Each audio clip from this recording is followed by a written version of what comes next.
Ekkanisa eno yaggulwamu mu butongole omwaka gwa 2013.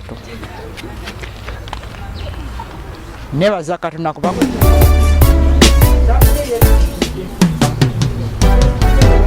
Ayi Katonda omuyinza wa buli kantu ataggwawo, emuliza ekisa amaaso ga Kristo omwana we omusaserdoti w'emirembe byonna.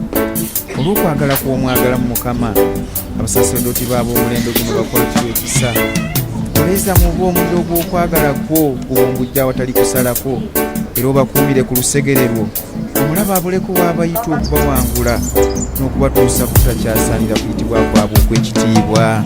Agenze ne Katonda bulijjo bagamba nti abeera mu ggwe naye nga ekigambo kye era kye kikuleetera okuba ng'olokoka mu mutima n'okukkiriza mu mmeeme nti oli wamu naye.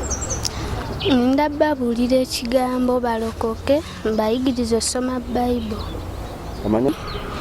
Nebaza Katonda kubanga nfunye Bayibuli mbadde sigirina nga nina New Testament naye ng'ebisinga ebitabo tebiri. Nebaza Mukama nti batuwadde Bayibuli olunaku lwaleero era ndi musanyufu nnyo kubanga bampadde Bayibuli kubanga nange mbadde sigirina ngera neegomba abagirina kuba badde basaba Somaako nanyenda mu kyaki basigirina nga bannange bagirina naye nga ndigirina.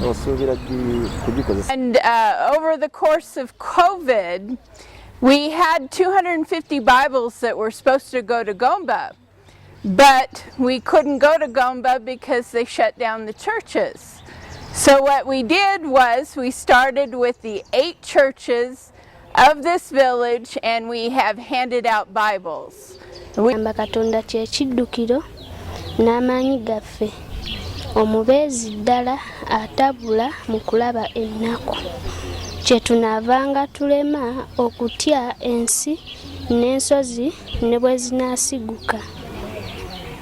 We've handed out over 315 Bibles to this entire village because we consider this our Jerusalem.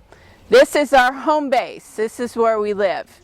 But we have gone to other districts, mostly the central district, what region, what you call it.